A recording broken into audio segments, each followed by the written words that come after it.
5 October 2017. I didn't want to be a writer at all. As a child I wanted to be a librarian, so I could sit in the library and read all the books, which is what I thought librarians did, plus they got to stamp the books and I quite fancy that too. Holly Webb by Nigel Bird. I was about 10 years old when I read a book with a mistake on the back cover. That was when I realized there were people who came in between the author and the published book. From then on I wanted to be an editor so that I really could spend most of my day reading. I started doing work experience at Scholastic Children's Books at 15, and after university I basically hung around until they gave me a job. I still didn't want to be a writer though, I enjoyed editing so much. But I came up with an idea in an editorial meeting and fell in love with it.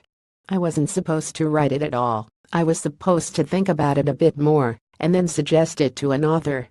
But after I'd named the characters and given them best friends, character flaws and guinea pigs, I knew I couldn't give the idea to anyone else.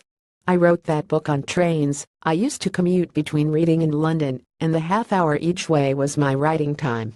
Quite often the trains were so full that I used to sit on the floor at the end of the carriage and write.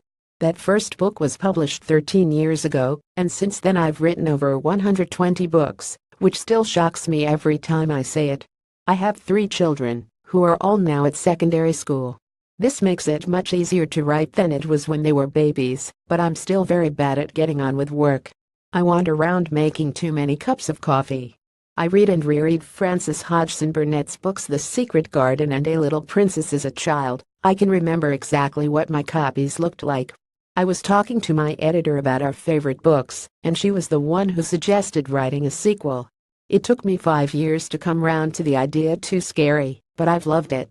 I wanted to be Sarah, the little princess of the title. On the cover of my copy, she had dark hair quite like mine, and I thought she was wonderful. She always had an answer to the bullying older girls at the school. I am still useless at arguing, and the way she never let anyone put her down was so impressive. The research for The Princess and the Suffragette was fascinating.